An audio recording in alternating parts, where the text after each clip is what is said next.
Mesdames et messieurs de la presse, bonsoir. Très heureux de vous retrouver dans ces cadres de redevabilité. Cette fois-ci pour revenir sur un certain nombre des questions qui ont émaillé l'actualité les mois derniers. Vous savez que le mois de septembre, à partir du 20, il se tient à New York l'Assemblée générale des Nations unies et que régulièrement le président de la République répond à ces rendez-vous. Cette année, bien au-delà de la symbolique habituelle avec les discours, mais vous savez que la République démocratique du Congo a été élue comme membre non permanent du Conseil de sécurité et que dans cet ordre, vous allez voir peut-être dans la suite de ces briefings, la ministre des Affaires étrangères avait eu notamment l'occasion de présider une des séances de l'Assemblée générale des Nations unies, mais parce que vous savez aussi que nous sommes engagés dans une campagne pour la reconnaissance des génocides congolais. En marge de cette session, le président de la République a participé à un side event, un peu comme c'était le cas à Genève, où nous sommes revenus sur la nécessité pour le monde de reconnaître les génocides en cours en République démocratique du Congo. Bien au-delà de ce qui se passait à New York, à 3 heures de train de là à Washington, il s'était né plusieurs réunions.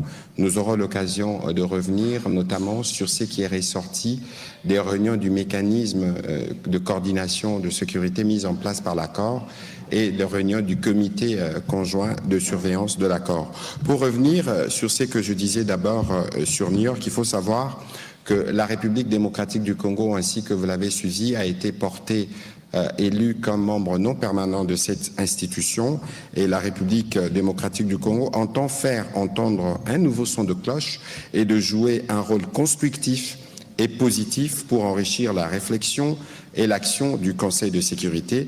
Les choix de ces questions est basé sur une proposition notamment de notre mission permanente, parce que, en étant membre du Conseil de sécurité, nous avons des objectifs et nous attendons de voir comment faire avancer notre agenda en ce qui concerne notamment l'application des mécanismes de justice transitionnelle dans des situations post-conflit, la structuration de la production, de la distribution et de la commercialisation de ressources naturelles pour les rendre plus rentables, les réformes des opérations de maintien de la paix des Nations unies, les questions environnementales, l'impact de minerais de sang sur la stabilisation des régions en proie à la violence, et puis la réforme du système de sécurité collective des Nations unies. Peut-être qu'à une autre occasion, nous pourrons revenir dans les détails de ce que sera notre action avec la ministre d'État, ministre des Affaires étrangères. Ça, c'est ce qui concerne nos priorités, en tout cas comme membre non permanent du Conseil de sécurité des Nations unies.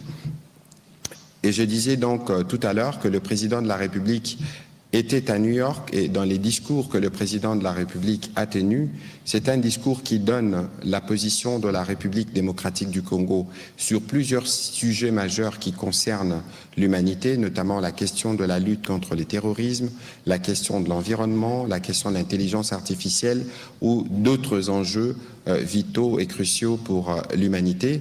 Au cours justement de son allocution, le président de la République était revenu notamment sur les conditions qui sont pour nous non négociables. Je voudrais qu'on puisse écouter un extrait du discours du président de la République devant le Conseil de sécurité des Nations unies, devant l'Assemblée générale des Nations unies, s'il vous plaît.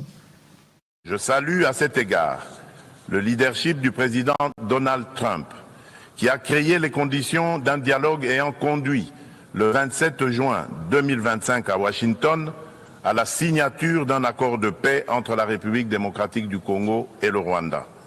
Cet accord engage expressément Kigali à un retrait complet et vérifiable de ses troupes et à la levée de ses mesures dites défensives. Il prévoit également le désengagement, le désarmement et l'intégration conditionnelle des groupes armés non étatiques au sein des forces armées de la République démocratique du Congo et de la police nationale congolaise, la mise en place d'un mécanisme conjoint de coordination en matière de sécurité, ainsi qu'un dispositif garantissant le respect de l'intégrité territoriale et l'arrêt des hostilités. Le retrait des troupes rwandaises, la fin de leur appui au M23 et le retour de l'autorité de l'État congolais sur toutes les zones occupées constituent des conditions non négociables. Voilà, vous avez suivi ce que le président de la République a dit. explicitement que les retraits de troupes rwandaises et l'arrêt des mesures dites de défense constituent pour nous de conditions non négociables. Alors cette semaine, vous avez entendu et lu beaucoup de choses parce qu'à Washington, la semaine dernière, notre délégation n'a pas signé les documents qui devaient donner naissance au cadre d'intégration économique régionale parce que simplement, nous avons estimé que les conditions de paix n'étaient pas réunies sur le terrain pour permettre que nous puissions passer à l'accord économique. Alors, j'ai vu plusieurs commentaires, mais pour ceux qui suivent les processus étroitement, j'espère que vous en faites partie, notre position, elle est restée cohérente. Le président de la République, à plus d'une fois, a dit qu'on ne pourra parler de paix, d'économie ou d'intégration que lorsque nous aurons la paix restaurée et une paix que nous souhaitons définitive et durable. Je voudrais vous inviter, j'espère que vous avez encore gardé ces documents qui retracent en réalité la Bible de toutes les récentes activités qui se sont passées à Washington. Pour rappel, il y a au chapitre 3 de l'accord signé le 27 juin à Washington, on parle du mécanisme conjoint de coordination de la sécurité. Les parties travaillent ensemble avec les partenaires régionaux et internationaux pour promouvoir la stabilité, la sécurité et les développements dans la région, reconnaissant que la paix et la prospérité sont interdépendantes. Ces mécanismes ont été mis en place pour s'assurer justement de l'application de l'accord. À ce jour, j'espère que vous avez suivi le processus. Il s'est tenu plusieurs réunions, je pense 3 réunions, d'abord à Addis Abeba, ensuite à Washington, où vous avez suivi que dans la réunion qui s'est tenue autour du 17-18 septembre, on a convenu qu'au-delà du CONOPS, on devait faire un plan, ce qu'on appelle un ordre opérationnel. Le CONOPS est un plan global qui indique plus ou moins comment on va s'engager, mais l'ordre opérationnel vient être plus précis. Parce que l'objectif, pour nous, est connu. L'objectif, c'est d'obtenir le retrait de troupes rwandaises, donc la levée des mesures dites de défense et la cessation de soutien au M23. Dans l'esprit du CONOPS, comme dans l'esprit de la résolution 2773, il est prévu que dans ce cadre, la République démocratique du Congo puisse traiter la menace des FDLR. Et donc, dans l'ordre opérationnel qui avait été mis en place à Washington, il est prévu que cela se passe en phase, parce qu'il y a, si vous lisez encore l'accord dans l'annexe qui reprend le CONOPS, il est prévu une partie sensibilisation, une partie opération, parce que pour nous, il est hors des questions de garder ces forces dans notre territoire, parce qu'ils constituent d'abord une menace pour les populations congolaises. Et dans l'ordre opérationnel qui a été établi d'abord par le mécanisme conjoint de coordination des sécurités et qui a été approuvé plus tard par le comité de surveillance conjointe. Alors, mécanisme conjoint des sécurités, c'est les mécanismes qui permettent à la République démocratique du Congo et au Rwanda, évidemment avec l'observation des médiateurs, de traiter les questions liées à l'application de l'accord, spécifiquement dans la partie CONOPS, partie opérationnelle. Ensuite, il y a comme un comité de surveillance, un comité de supervision qui donne un rôle le plus actif, notamment au gouvernement américain, à travers ses services habilités, pour qu'ensemble ils puissent suivre étroitement l'application de ce qui est convenu dans le cadre du mécanisme conjoint de sécurité. Et donc, les réunions récentes qui ont eu lieu à Washington dans le cadre de l'application de cet accord ont permis non pas seulement d'avoir l'ordre opérationnel, mais d'avoir aussi un calendrier par phase de ce que cet ordre opérationnel doit produire comme conséquence sur terrain. Parce que c'est de cette manière que nous allons être en mesure d'appliquer ce que cet accord prévoit, et l'application de cet accord permettra au Rwanda, lorsqu'on parle de lever des mesures dites de défense, en réalité ça veut dire le retrait de troupes rwandaises, la cessation de tout soutien à ces supplétifs du M23, mais aussi la levée d'autres mesures ou d'autres munitions, notamment des armes des missiles anti-aériens que les Rwandais ont exportés sur notre territoire dans les cadres soi-disant de leurs mesures de défense. Et donc, il faut considérer qu'avec la tenue à la fois de la réunion du mécanisme conjoint des vérifications entre les deux parties, la tenue de la réunion du comité conjoint de surveillance, nous sommes, avec l'ordre opérationnel, pleinement engagés dans l'application de l'accord. Et donc, si ce qui est prévu dans l'ordre opérationnel s'applique, nous pourrons voir, évidemment, il y a une autre réunion, d'autres réunions qui sont prévues dans la 3e semaine du mois d'octobre, qui pourra faire le point des différentes activités qui sont prévues. Sûrement que dans les jours qui viennent, vous entendrez sûrement des communications qui émaneront de l'armée, de la manière dont ces choses doivent se faire pour que nous puissions être sûrs que nous, République démocratique du Congo, nous jouons notre part et que le Rwanda, de son côté, doit faire sa part pour que nous puissions restaurer la paix. Parallèlement, vous savez qu'il y a des discussions qui doivent répondre incessamment à Doha entre nous, les experts de la sécurité qui représentent le gouvernement de la République démocratique du Congo et les représentants du M23 pour voir dans quelle mesure on va avancer dans la conclusion de l'accord prévu à Doha. Pendant que s'étaient nées ces réunions qui concernent l'application de l'accord au sens de la sécurité, mais vous savez que cet accord, si vous lisez au chapitre 6, les chapitres 6 de l'accord parlent de la création du cadre d'intégration économique régionale.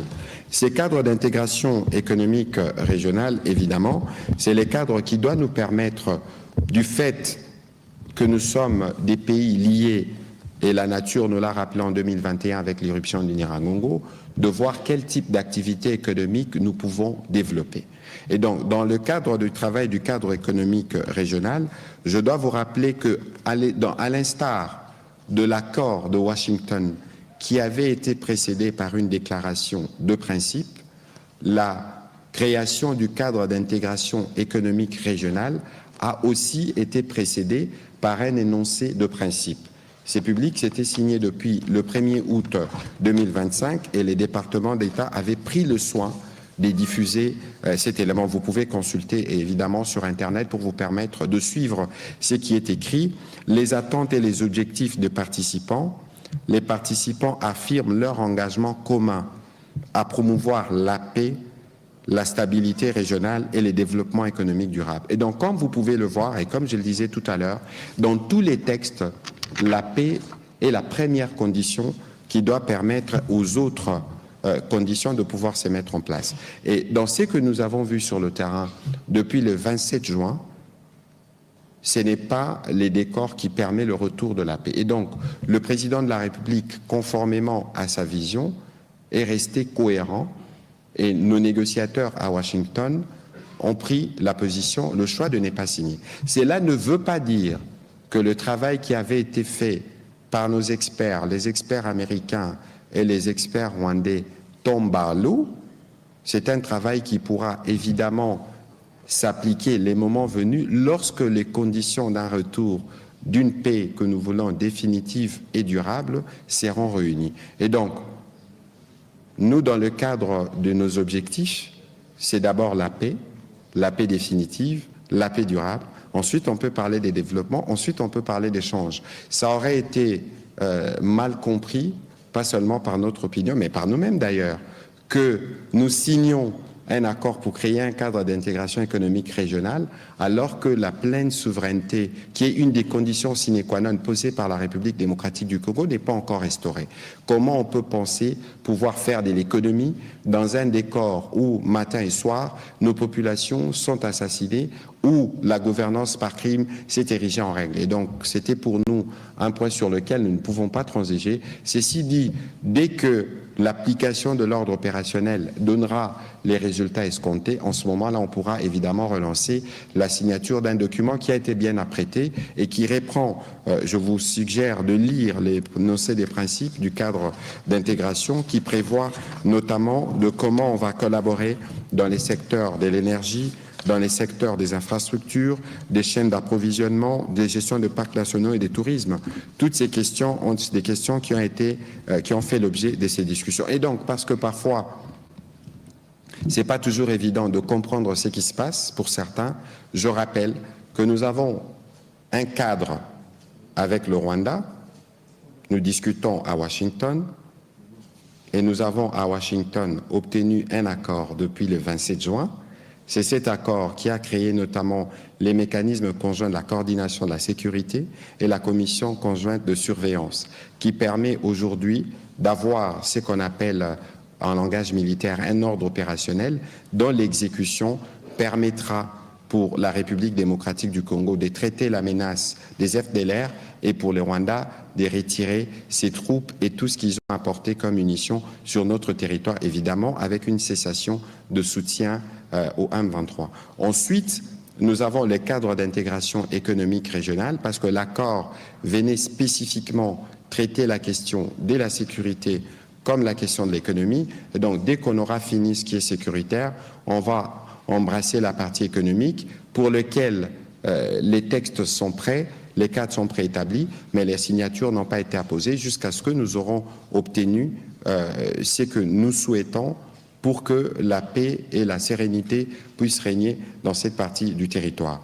À ne pas confondre, nous discutons avec le Rwanda, mais nous avons en même temps des discussions bilatérales avec le gouvernement américain dans les cadres du deal et des discussions qui sont très avancées. Les experts ont continué à travailler, donc le moment venu, nous pourrons vous fixer. Pour ce qui concerne Doha, il y a des discussions évidemment qui vont reprendre dans les jours qui viennent et nous serons en mesure de vous dire où est-ce que nous en sommes.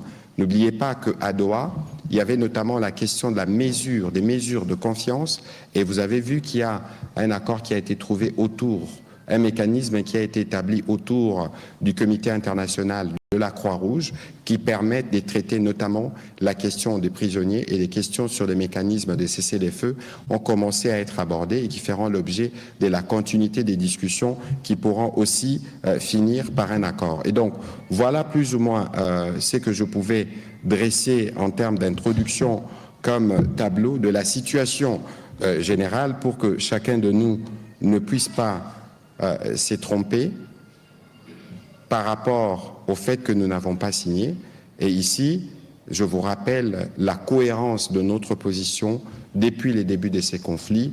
Nous pensons que la paix est la première condition pour toute autre activité. Voilà plus ou moins à ramasser les mots introductifs que j'avais prévus dans le cadre de cet exercice de redevabilité. Évidemment, je veux successivement répondre à quelques questions pour être sûr que nous avons, dans les cadres de notre tradition de redevabilité, donné des éléments d'éclairage à nos populations qui nous suivent spécifiquement dans les provinces sous occupation pour qu'ils sachent nous travaillons quotidiennement et sans relâche sous l'autorité du président de la République et de la première ministre pour la restauration de la paix. On va commencer la série des questions avec Madame Joséphine Mawete et sera suivie par Monsieur Patrick Lacoué.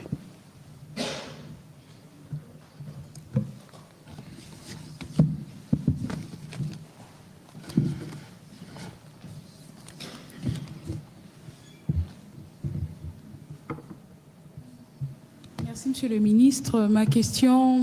J'ai deux questions. La première, vous avez évoqué les raisons pour lesquelles cet accord n'avait pas pu être signé, la paix notamment. Mais comment est-ce que la RDC compte-t-elle faire entendre sa voix pour que ce qui n'a pas été résolu avec déjà les mesures qui étaient en train d'être suivies avec le Rwanda puisse être mise en application pour qu'il y ait effectivement la paix dans cette région de l'Est? Écoutez, nous sommes en négociation. Le processus est conduit par les Américains et c'est les Américains qui tiennent la médiation. Dès lors qu'une partie n'a pas signé, il faut regarder la pertinence de ces raisons.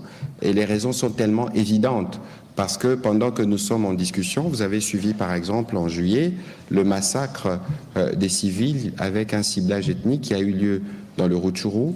Vous suivez aussi quotidiennement tous ces bruits de bottes qu'on entend. Et donc dans un tel décor, on ne pouvait pas procéder à la signature de ces cadres qui doivent nous permettre de formaliser une coopération économique. Nous pensons que ces cadres doivent venir après que les conditions d'un retour à la paix que nous souhaitons définitive et durable pourront être réunies. Monsieur le ministre, vous parlez aussi cohérence économique. Comment le gouvernement congolais compte-t-il mettre en avant les bonnes conditions encore, les intérêts de la population en avant, notamment dans la signature de cet accord? Nous parlons de cohérence dans notre stratégie.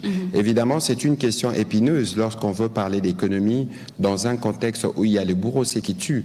Mais nous connaissons les vraies raisons de la guerre. Les vraies raisons de la guerre sont économiques. C'est une guerre de pillage. Si nous regardons, d'ailleurs, si vous regardez, il y a une vidéo qui a été produite récemment avec des images satellites qui vous donne une indication de l'activité minière spécifiquement à Roubaïa. Vous voyez que c'est ça la raison de la guerre. Et donc ici, on veut traiter d'abord les questions qui sont liées à la sécurité, les menaces sécuritaires. Dès qu'on a fini de le traiter, parce que ce soit le Rwanda, le Burundi ou tous les autres pays de cette partie de l'Afrique, c'est des pays qui sont voisins avec lesquels nous devons collaborer. Et nous pensons qu'une fois que la paix est restaurée, nous allons voir comment, à travers le cadre d'intégration économique régionale, travailler aux conditions qui permettent l'exploitation de tous les potentiels qu'il y a dans la région. Mais le potentiel qu'il y a dans la région appartient d'abord aux Congolais. Et donc nous allons nous assurer que dans ce qui se fera, que le Congolais puisse tirer leur profit et les effets induits qui ne concernent pas seulement le Rwanda toucheront au Burundi et tous les autres pays de la région. Merci. Je vous remercie. Monsieur Patrick Lacoué pour vos questions. Merci beaucoup, Monsieur le ministre. Face au bruit de bottes qu'il y a couramment à l'est du Congo, quelle est la réponse de la RDC? Écoutez, c'est pas compliqué, au-delà du fait que nous avons un mécanisme ou un cessez-le-feu obtenu, mais chaque fois qu'il y a une menace à la sérénité de nos populations, nous avons des forces armées qui font leur travail. Merci beaucoup. Les prochaines réunions, pour la deuxième question, les prochaines réunions à Doha, c'est avec le M23 ou le Rwanda? Souvenez-vous que le président de la République... J'ai même envie de vous interrompre tout de suite parce que je l'ai bien rappelé et je rappelle encore.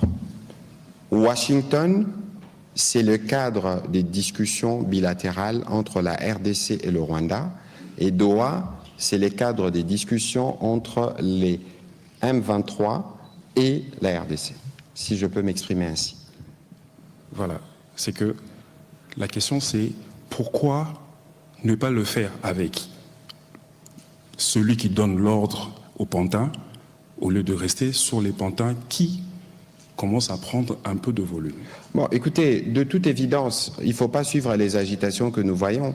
Les négociations se font, je ne serais pas cru en disant, pour mettre fin aux activités notamment du M23 et AFC, parce qu'il n'y a aucune disposition dans notre Constitution qui reconnaît l'existence d'un groupe militaire ou des rebelles qui puissent se permettre et penser qu'ils peuvent administrer une partie du territoire. Il n'y a aucun texte de l'Union africaine, encore moins la Charte des Nations Unies qui le reconnaît. Et donc, nous discutons justement des conditions de la mise à mort de ce mouvement dans sa forme actuelle. Évidemment, parce que nous serons dans un chapitre des négociations, évidemment qu'il y aura des concessions qui pourront être faites suivant l'accord de principe qui a été établi, parce que l'objectif, c'est de revenir à la paix. C'est moi qui vous remercie. On va prendre les questions de Pichu Mulumba, qui sera suivi de Corneille Loubaki. Monsieur le ministre, j'ai noté la fin du soutien au M23 et la levée des mesures défensives du Rwanda sont, selon vous, le gouvernement, des prérequis non négociables. Et pourtant, c'est les statu quo sur le terrain, avec d'ailleurs les M23 qui recrutent davantage. Faut-il conclure que le perspective des rapprochements qui avait démarré fort entre Kinshasa et Kigali s'éloigne finalement? Et si les statu quo se maintenaient, aviez-vous un autre plan? Bon, écoutez, il faut regarder les processus, il est complexe. Regarder les processus, il est difficile. Moi-même, lorsque je m'exprimais sur la question dans un forum aux États-Unis, je disais, bon, on n'a jamais été aussi proche à la fois de la paix et de la guerre. Lorsque vous regardez la situation sur le terrain, évidemment, il y a des éléments d'inquiétude, au-delà de toute la manipulation, parce que normalement, lorsque nous avons déjà commencé à discuter, plus aucun mouvement de botte ne devrait se faire. Mais nous connaissons ceux avec qui on a affaire et nous avons, nous aussi, notre ligne qui tient pour les questions de cet aspect-là. Pour le reste, je viens de vous parler de ce qui s'est passé à Washington. Il y a des textes qui ont été travaillés par les deux parties, y compris l'implication du gouvernement américain, où il y a un mécanisme qui a été mis en place qui va permettre aux Américains de suivre la situation sur le terrain. Il y a un rôle qui nous est dévolu, mais il y a aussi un rôle qui est dévolu à la médiation. Ici, nous savons tous que sur cette question de l'Est, nous avons plusieurs solutions. On a évidemment la solution du front militaire, mais la solution du front militaire, ce n'est pas la solution qui a été privilégiée pour le moment parce que nous sommes en train de discuter. Ici, l'idée, c'est de donner toutes les chances à ce qui s'est fait actuellement à Washington, à Doha, pour nous permettre d'arriver à la solution avec le moins de pertes en vies humaines possible. De toute évidence, les différentes agitations, nous les voyons, nous les monitorons, nous les suivons, et il y a des actions qui sont prises. J'étais ici avec le ministre notamment de la Justice qui avait l'occasion de vous dire ce que nous comptons faire, mais ici il n'y a pas de doute sur notre volonté de parvenir à la paix et la paix à tout prix. Et parlant des Doha, quels sont les principaux points de friction? Bon, écoutez, sur Doha, il y avait d'abord la question de prisonniers, parce qu'il y a, si vous lisez l'accord, j'aurais voulu que chacun de vous se munisse de l'accord, parce que parfois c'est toujours mieux de discuter avec le support de ces textes. Lorsque vous regardez ce qui avait été dit à Doha, on a parlé des mesures de confiance. De mesures de confiance, je peux vous relire dans ce qui est dit dans les mesures de confiance. Les parties s'engagent à prendre des initiatives concrètes visant à rassurer la population de la République démocratique du Congo et à créer un climat favorable à un dialogue constructif en vue de parvenir à une paix durable. Les parties reconnaissent l'importance et l'urgence de la mise en œuvre de chaque mesure de confiance, soulignant leur rôle déterminant dans le renforcement de la confiance mutuelle et la suite du processus de paix. Les parties s'engagent à instaurer les conditions nécessaires à l'application effective de ces mesures, notamment la mise en place avec la facilitation du Comité international de la Croix-Rouge et dans le cadre de la loi congolaise, d'un mécanisme permettant l'organisation de la libération des prisonniers ou détenus d'intérêt par l'une ou l'autre partie. Et donc, sur la question des mesures de conscience, justement, je vous ai dit qu'un mécanisme a été mis en place, qui a été formellement signé avec les CICR, et donc il faut considérer que la première condition a été remplie en termes de mesures de confiance. Évidemment, on va dire la prochaine étape, ce sera la libération de prisonniers, mais la libération doit se faire dans les cadres de la loi congolaise. C'est ce qui est écrit dans l'énoncé des principes, et toutes ces questions feront l'objet des discussions à venir, et nous aurons évidemment, parce que nous sommes transparents sur le sujet, l'occasion de revenir pour expliquer ce qui en ressortira. Voilà, on va prendre les questions de M. Corneille Dubaki. Merci, Monsieur le Ministre. Je vais revenir un peu sur la question de statu quo.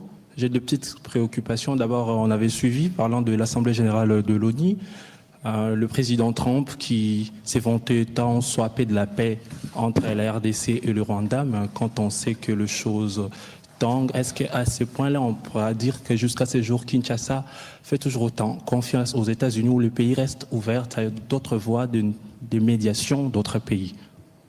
Évidemment que nous faisons confiance à la médiation américaine. Le président Trump, dans son discours, a parlé de la paix. Évidemment, s'il faut se référer à l'accord qui a été signé, on va dire que sur papier, nous avons la paix.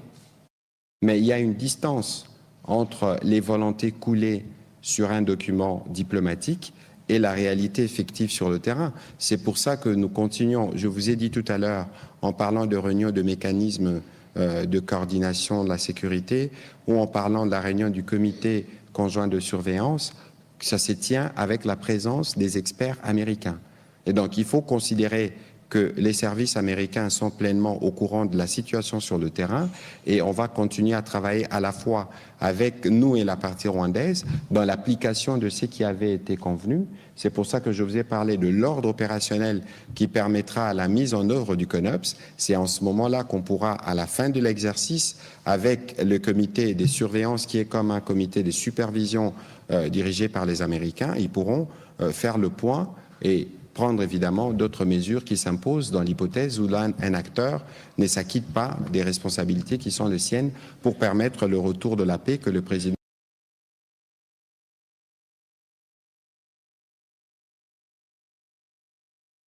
Trump souhaite tant et que nous tous nous souhaitons aussi. Ok, autre question, c'est le processus de paix via un dialogue notamment national. On veut d'un dialogue ici aussi au pays, mais en même temps, on a condamné l'ancien président à la peine de mort. La Synchro notamment a réagi. Un commentaire du gouvernement. Bon, écoutez, vous connaissez la tradition, parce que le gouvernement, on ne peut pas commenter des décisions de justice, mais sûrement qu'il y a des voies de recours pour que la personne condamnée puisse y retourner.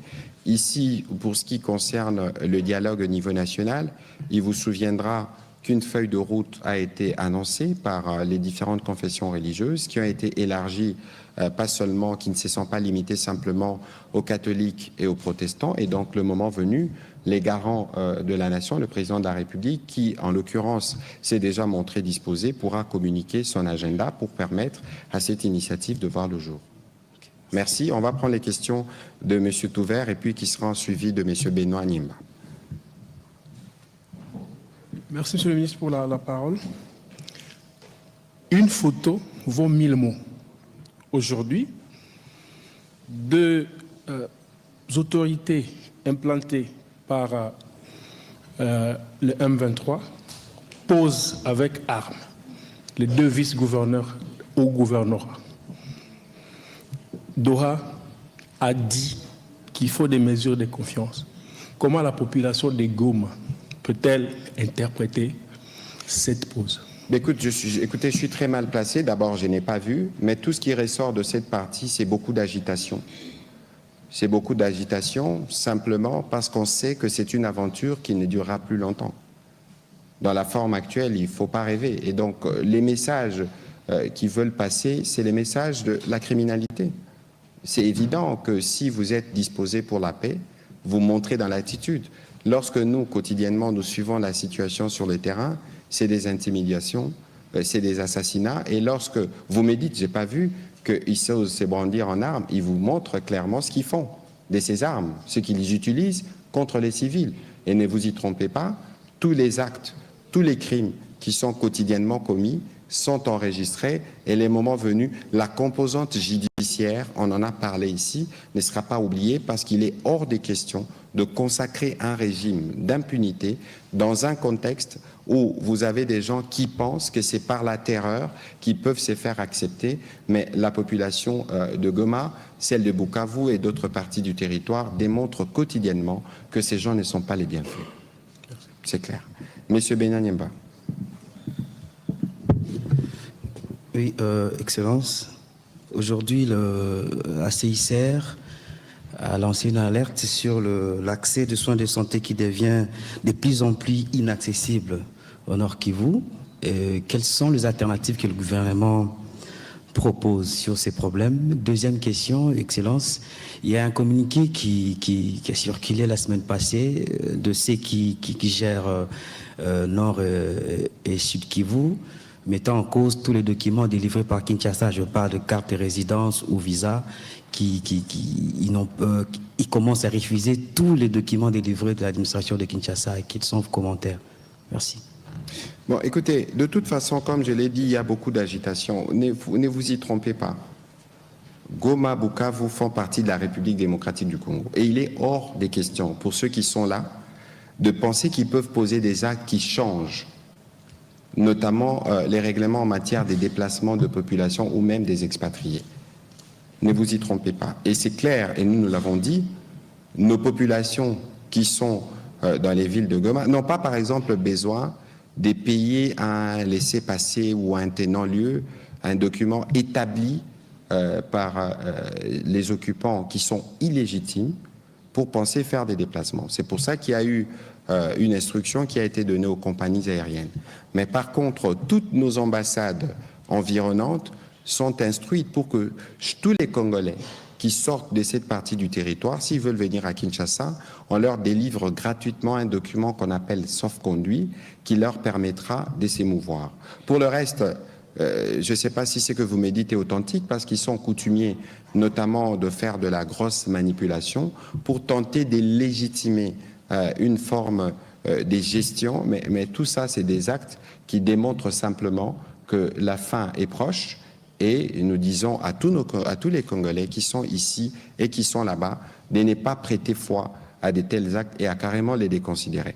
Comment vous pouvez penser que s'ils sont des bonnes intentions, au-delà de ces régimes de privation, des terreurs, comment ces gens-là peuvent penser qu'ils peuvent, par exemple, revenir sur une réforme majeure comme la gratuité de l'enseignement?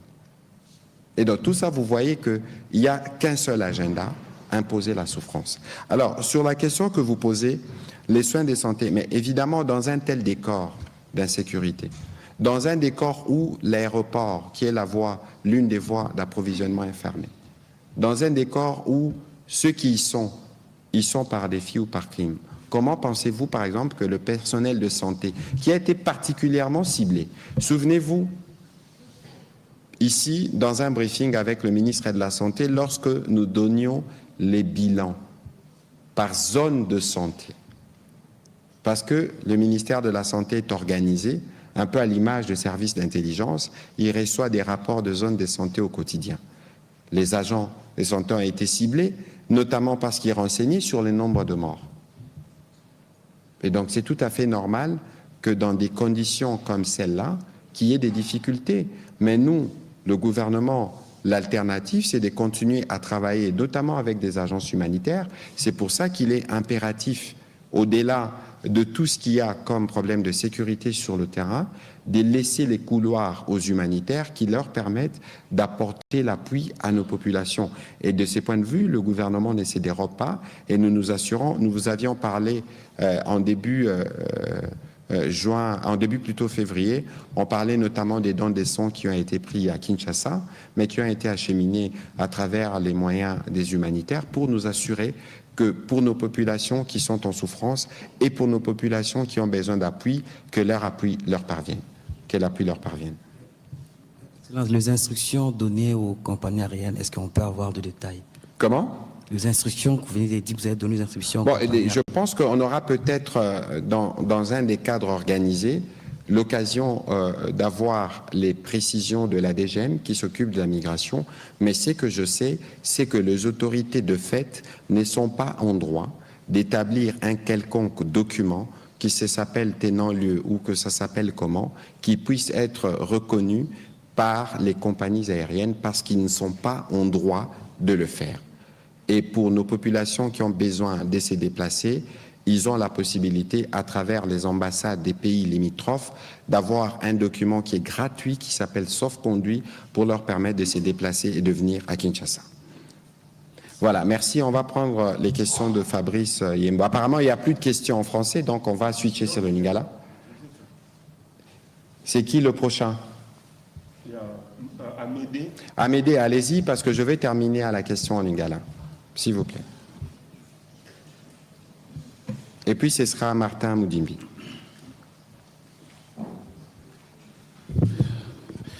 Amédée Moirao pour le compte de finances entreprises.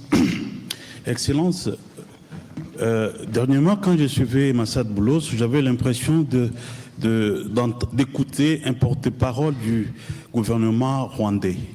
J'aimerais savoir si vous avez toujours la même confiance à la médiation américaine, suivant les dernières déclarations notamment de Massad Boulos.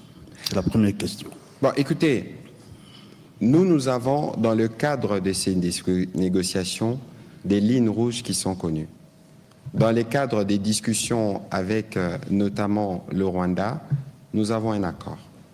Dans le cadre des discussions avec les supplétifs, nous avons une déclaration de principe. En réalité, ces déclarations de principe, cet accord et les différentes réunions qui se tiennent dans les cas des mécanismes prévus disent tout.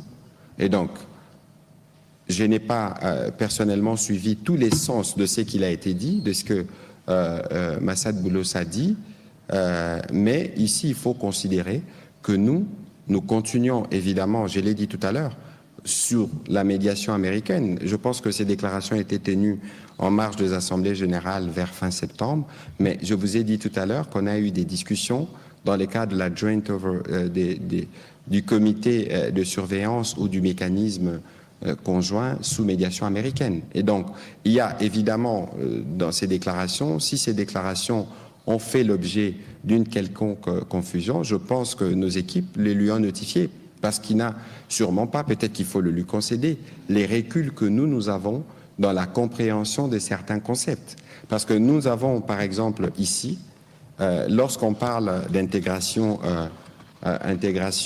au sein de l'armée, nous avons ce que dit l'accord. Je pense que ce n'est pas sa position qui doit faire trembler ou faire penser qu'on sort du cadre qui a été établi. Au sujet de l'intégration conditionnelle dans les forces de sécurité, il est dit, je le rappelle, toute réintégration éventuelle des combattants dans les forces armées de la RDC et de la police s'effectue de manière rigoureuse, individualisée et conditionnelle, au cas par cas, sur base des critères clairs, y comprenant l'aptitude physique et morale, en particulier le respect et l'absence des violations graves du droit international humanitaire et la loyauté envers l'État et ses institutions. Voilà, la Bible est là. Je pense que les paroles qui font référence sont celles qui sont coulées dans les textes, parce qu'ils font l'objet justement de beaucoup de discussions avant qu'ils ne soient coulés et aujourd'hui force pour guider la ligne que nous suivons, notamment pour le retour de la paix. Deuxième question, que répondez-vous à cette opinion qui pense que l'enlisement du processus de Doha arrange aussi bien Kinshasa, les rebelles M23 FC que Kigali, parce que Kigali, il contrôle de Bunagana jusqu'à Bukavu. Donc tant que la question M23 n'est pas réglée, bon, il continue à exploiter les minéraux. Et du côté de Kinshasa, c'est que l'on pense que, bon, tant que cette partie est sous occupation, donc 2028, on va oublier les élections et voilà. Que répondez-vous à J'ai même envie de vous interrompre parce que cette assertion que vous faites disant que ça arrange Kinshasa est extrêmement grave. Nous sommes dans une position des parents. Est-ce que vous savez la peine que nous ressentons de ne pas pouvoir aller à Goma? Moi, je suis un habitué de Goma. Mais est-ce que vous savez la peine que nous ressentons lorsque tous les jours vous apprenez que des enfants, en allant à l'école, qu'un motard a été tué? Est-ce que vous savez la peine que nous ressentons lorsqu'on vous dit, on fait un rapport pour dire plus de 300 compatriotes ont été tués avec un ciblage ethnique? Nous sommes le gouvernement et nous avons, nous, les devoirs de protéger toutes ces populations. Et c'est pour ça que nous sommes pressés d'aller à la conclusion, parce que c'est comme, vous savez, c'est une guerre qui commence depuis 30 ans. Aujourd'hui, lorsque nous préparions cet exercice de redevabilité avec des experts, il y a déjà un accord qui a été signé en novembre 2007 entre la RDC et le Rwanda. Vous pouvez aller, et il y avait un communiqué entre la RDC et le Rwanda de 2007. Quand vous lisez les problématiques, 18 ans plus tard, c'est les mêmes. Ça veut dire qu'il y a une méthode décidée, convenue à Kigali, de dire que ce soit l'AFDL, que ce soit le RCD, que ce soit le CNDP qui devient M23 et tout ce qui vient après, on se dit, bon voilà, on doit avoir un paravent avec le prétexte permanent de la présence des FDLR qui sont des Rwandais, qui tuent d'abord les Congolais. Et donc ces prétextes qu'on recycle, et dans les nouveaux albums de recyclage, on dit ah non, ce n'est même plus une question de nombre, mais c'est qui propage une idéologie génocidaire.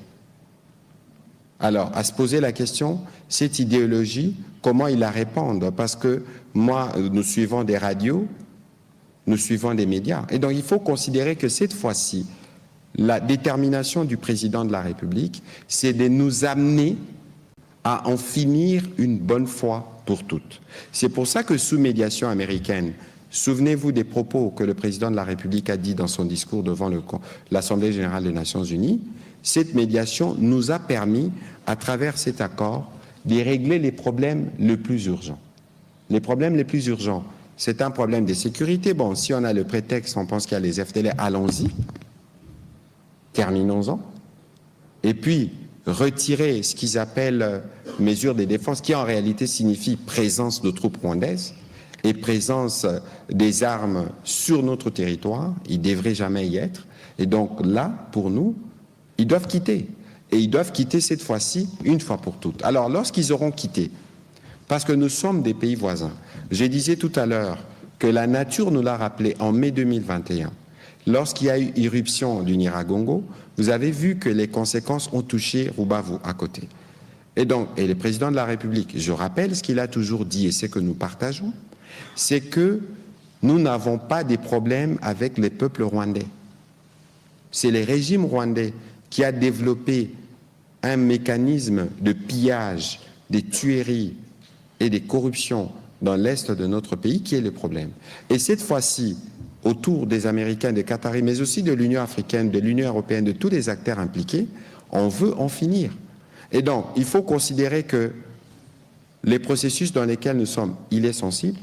Évidemment que le Rwanda n'a aucun intérêt, parce que reseller, profitant du trafic illicite, évidemment ceux qui sont sur place, pour eux chaque jour est un jour de plus du vol, parce qu'on veut voler y compris les frais de scolarité des parents, et pour nous ça ne nous arrange pas du tout. Et donc c'est pourquoi nous sommes déterminés. Je vous parlais de l'ordre opérationnel, je vous parlais sûrement dans les dimensions qui vont nécessiter l'implication des médias, dans les travaux que l'armée fera, pour apporter sa contribution dans le cadre de l'application de cet ordre opérationnel.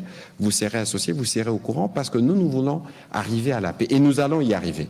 Parce que depuis les débuts, tous les prétextes, on nous a dit la problématique de réfugiés. Aujourd'hui, autour de Philippe Grandi, on a convenu de comment la question doit être réglée. On nous a dit, là-bas, c'est les discours de haine. Le président de la République l'a dit ici.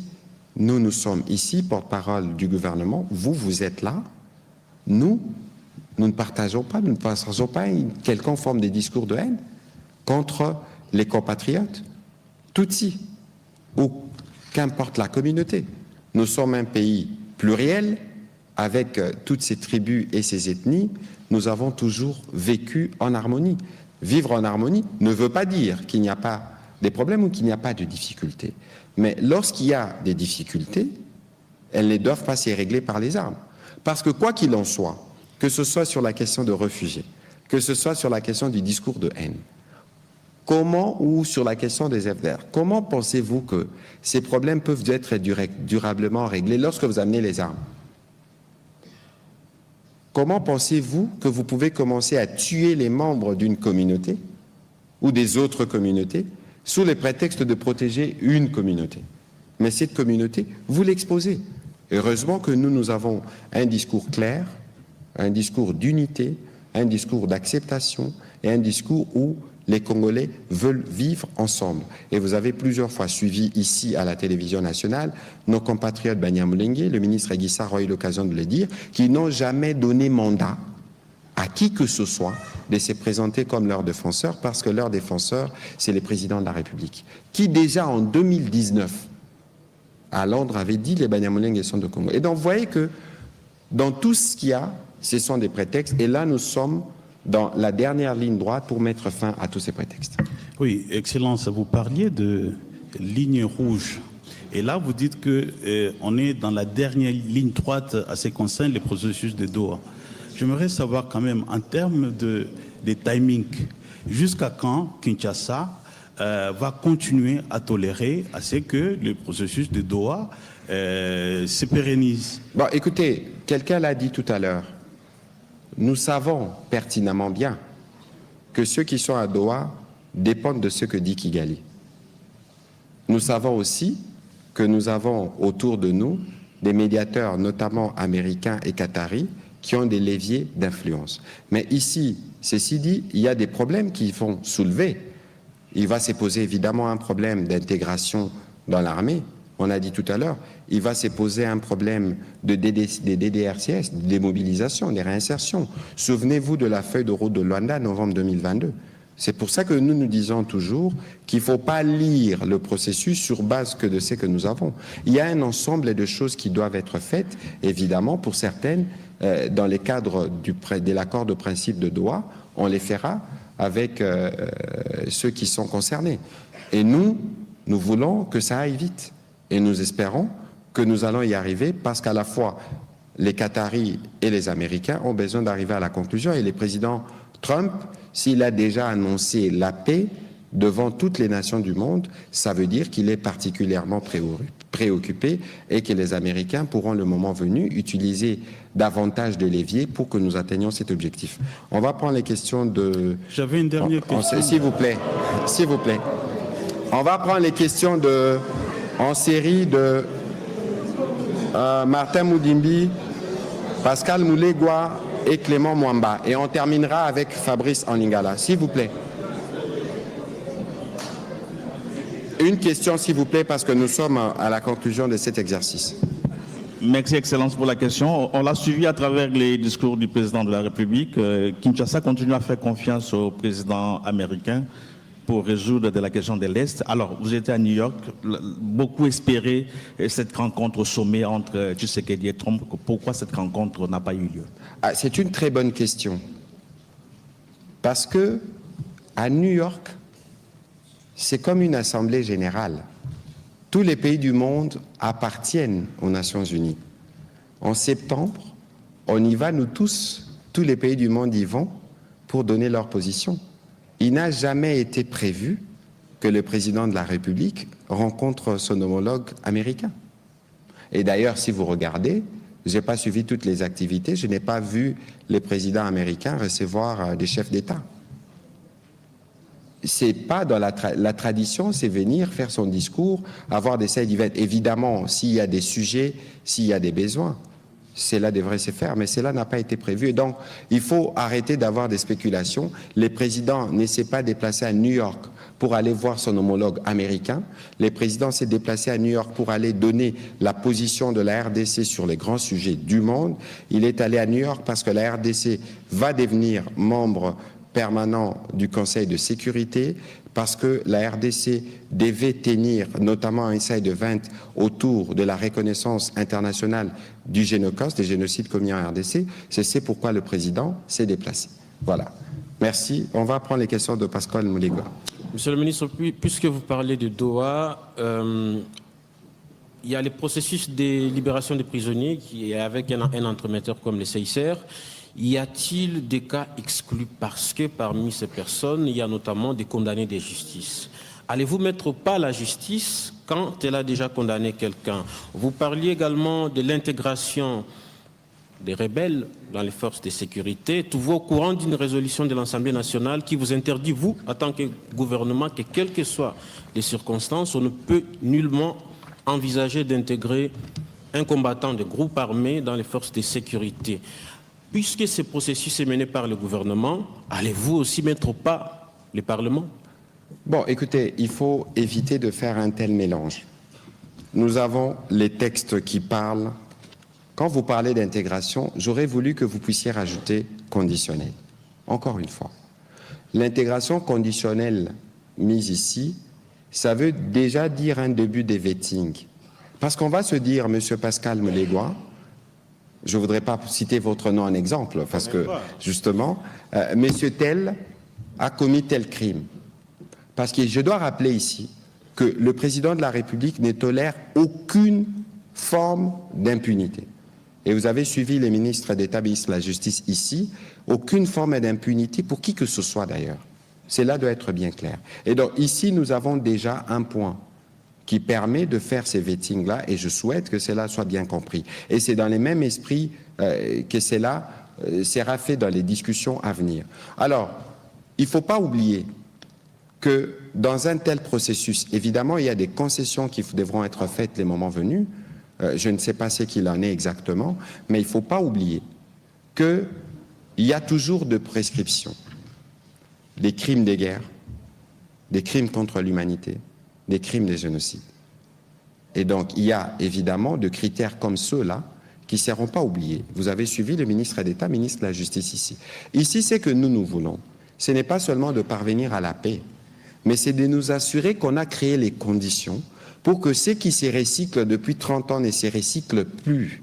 Qu'on en finisse cette fois-ci une bonne fois pour toutes, et on va parler des développements et on va avancer. Voilà. Monsieur Clément Mwamba pour terminer les questions en Ma lingala. préoccupation, c'est de En savoir, le gouvernement conditionne la signature de l'accord économique et régional au retrait des troupes rwandaises. Pourquoi cette condition n'était pas posée avant même la signature de l'accord de Washington? La condition a toujours été posée. Parce que, selon l'opinion, avant l'accord et après l'accord, il n'y a pas de changement sur le terrain. Pourquoi vous n'avez pas posé cette condition avant? Parce que lorsqu'on signe un accord, on le signe de bonne foi. Ça veut dire que chacun doit faire sa part. Mais nous tous, nous savions, en signant, y compris les médiateurs américains, que les choses ne se feront pas de manière automatique. Mais c'est pour ça qu'on a mis en place un mécanisme. On dit on va créer un mécanisme conjoint de coordination de la sécurité qui sera un peu un mécanisme bilatéral qui nous permettra de mettre en œuvre notamment le CONOPS qu'on avait convenu à Luanda. Premièrement. Ensuite, pour être sûr que si ces mécanismes-là ont des soucis, s'il y a des différends, on crée un comité de surveillance conjointe qui a pour mandat, c'est l'accord qui le dit, de recevoir les plaintes de parties concernant les violations du présent accord, de résoudre les différends découlant des violations du présent accord, de prendre des mesures, les cas échéants, pour remédier aux violations, de surveiller et examiner les accusations de violations et résoudre les différends. Voilà, c'est l'accord. Ça veut dire qu'il faut le lire. Parce que nous savons que la paix est un processus. Lorsqu'on a convenu qu'on discutait sur cet accord qui réglait les problèmes sécuritaires, on sait que l'autre problème, c'est l'économie. Mais pour arriver à l'économie, il faut créer les conditions. La paix définitive et durable, c'est l'expression du président de la République, doit précéder l'économie. Et nous sommes restés cohérents. Nous n'avons pas craché sur le travail qui a été fait par nos experts, les experts rwandais et américains, mais nous avons simplement estimé que le moment de la signature ne s'y prêtait pas au regard de la situation sur le terrain. Dès que la situation sur le terrain évoluera, nous serons en mesure de régler la question. Dernière question avec Fabrice Alingala. Motuna moko potokomi na suka. Matoni mingi ntoma Patrick Muyaya, Zambi, Bayi Congo démocratique, Bakotuna Pemituna, na pasteur américain, oyo autaki bongo na Maison Blanche, ayaki awa, asoro laki na bino, na nkume ekolo Congo démocratique, Zambi tango azongi alobi, po ali ko lancer bongo, ko palanganisa sango po ete molongo mobimba. Vous allez ko lancer nini? Campagne. Ok. Ya Génocoste. Po ete molongo mobimba ba ndima ete génocide esalemi na Congo, nzoka nde ya lansaki bongo message ete bayi Congo démocratique batia bongo mokolo to na bango na mikanda wana po ye pe azwa makoki ya ko présenter yango na niveau ya États-Unis po ete molongo bandima likambo lina. Nzoka nde na tango to koloba motango ya bayi Congo ekoki même pas 100 000 pardon. Nzokande ana posa ya 1 million. Na motuna ya suka mwana mboka Patrick Muyaya. A boko sona ba dongolo miso ba M23 pe Rwanda. Toko mona pe na Ukraine na Russie ba ko solola mais mampinga na bango pe ba ko telema pona ko bunda. Moi makele les ali kuna na monele ekolo Congo démocratique ndenge ni boko lengera makamana mpe molobeli ya 5 ans auti bongo ko condamner Mbula matari ekolo Congo démocratique ndenge bo condamné mona mboka Joseph Kabila Kabange ete akufa. Non. Owana yaka pardon. Olobi nini? Ba condamné nini? À mort. Yoka. D'abord, il faut que ça la démarcation. Eza justice. Biso toza exécutif. Justice eza na ba mécanisme nango. Un mécanisme à recours et koki kozala. Biso toza na pouvoir te ya ko commenter ba décision judiciaire. Wana motuna na ya suka. Na motuna na ya mibale. Na lobaki yango na lopoto mapinga na biso basala ka musala o il faut basala. Tango mususu tokozonga na général Ekenge soki bozana besoin a de apesa bino ba détail ya makambo to salaka mais boye ba ke mikolonio sur mapinga na biso bazalaka côté les mapona pour protéger ba congolais na motuna na ya liboso peut-être que ba balandi ba comprendre malamu te ozayi ko le ba makambo ya pétition o to benga na lopoto pétition pour la reconnaissance du génocide lancé par un pasteur américain, je crois. Sikoyo, yo signé pétition wana, yo. Oui. Yo so signé. Est-ce que Bandeko va aller à signer? Parce que l'air biso tozo lo balikambo ya génocoste. Au moni lelo batwebele ba komi ko attaquer. Ah Fonaref bazo attaquer Fonaref. Obi pona nini? Parce que Fonaref faisait à côté les mains. Pona ko tambola mokili mobimba. D'abord, il faut une appropriation nationale. Tout comprendre que na batingi tingi na ba makobola ngana ke na makobola na président Félix Antoine Tshisekedi pendant la campagne. Soko tali batunenge bakundama batunenge bakufa ko kamawa. Kasi lelo biso tozo sala ezana nous pona biso nyonso ba congolais to comprendre que bandeko na biso bakufa ebele pona honneur ya batuana bakufa il faut qu'on reconnaître génocide mon côté ba génocide ebele oui salama et puis batuna baninga Fonaref bazo sala avec des argumentaires pona ko démontrer donc awa nazo pe sa invitation na ba congolais nyonso ba signer pétition hein oyo pasteur Trévis, je crois, pasteur Johnson. Oui, pasteur Johnson Alansaki. Ngamo kopé na ko signé, na ko partager ngopé na ba réseaux sociaux pour batunyo so balanda rabiso to la natoza 100 millions de Congolais, 1 million ezama moké. Donc là to ko chama boko, je pense qu'on va y arriver. Bon, on va terminer l'exercice d'aujourd'hui, mais on ne peut pas le terminer sans revenir sur un mot du président de la République qu'il a destiné aux jeunes des parties du pays sous occupation. Vous n'êtes pas seul et c'est sur ces mots que nous terminons l'exercice de redevabilité de ce soir. Voilà. De Goma, de Bukavu, de Rutshuru, de Massissi, de Calais et de toutes les localités éprouvées, je veux adresser un message d'amour, de compassion et d'espérance. Votre courage face à l'oppression n'est pas un murmure isolé. Il honore la nation et nous oblige. Sachez que la République tout entière se tient à vos côtés d'un même cœur. Vous n'êtes pas seuls.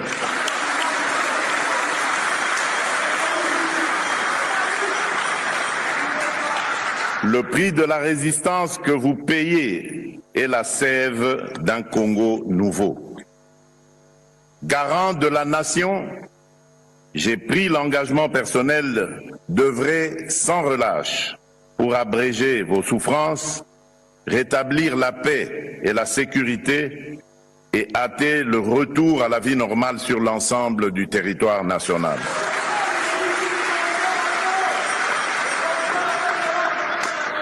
Dès la libération de vos territoires, nous lancerons sans délai un programme prioritaire de reconstruction et de développement, routes, écoles, centres de santé, accès à l'énergie et au numérique, afin que votre créativité devienne l'avant-garde du renouveau de vos territoires. Tenez bon, l'avenir que vous méritez n'est pas compromis, il se construit avec vous et pour vous.